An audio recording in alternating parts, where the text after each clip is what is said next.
अगली खबर ड्रग्स के माया जाल से जुड़ी है, जिसमें बड़ी बड़ी नामचीन हस्तियों से लेकर बॉलीवुड के सितारे फंस चुके हैं। एनसीबी की ड्रग केस लिस्ट में कई सेलिब्रिटीज का नाम सामने पहले भी आ चुका है। बॉलीवुड इंडस्ट्री एक बार फिर सवालों के घेरे में है। सवाल यह है कि यहां पर आखिर ड्रग्स आता कहां से है और इसकी चपेट में कुछ स्टार्स, हीरो, हीरोइन क्यों आते हैं। ड्रग्स की डिलीवरी वो भी फ्लाइट से।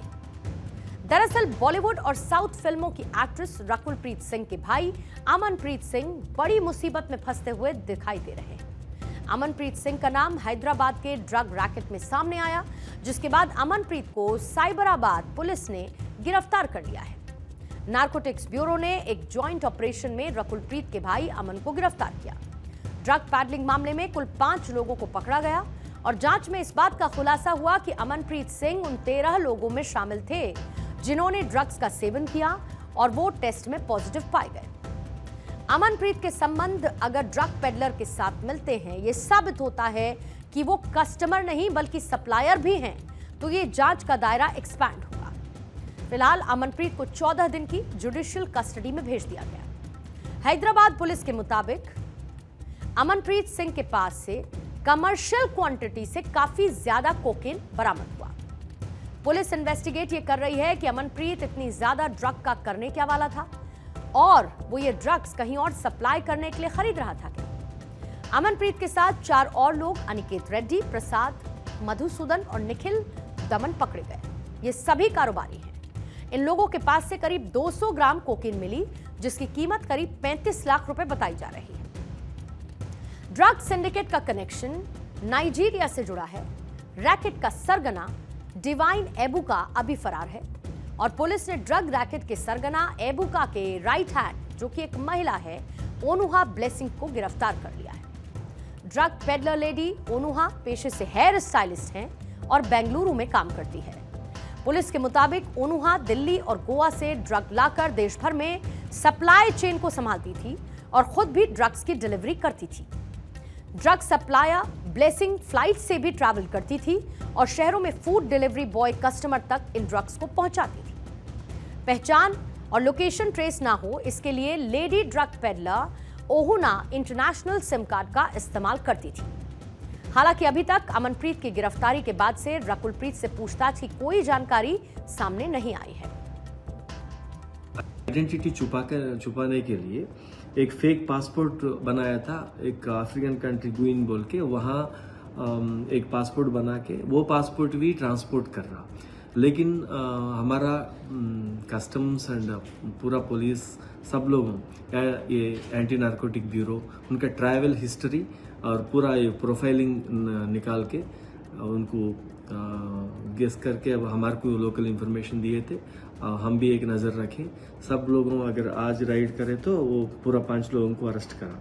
बाद में एक एलन विली फ्रैंकलिन उजना बोल के और एक भी नाइजीरियन अपस्टैंडिंग है, वो किंग पिन एबुका और एजन विली फ्रैंकलिन उचन्ना, ये दो लोगों भी नाइजीरिया का है। वो लोग अभी अपस्टैंडिंग है।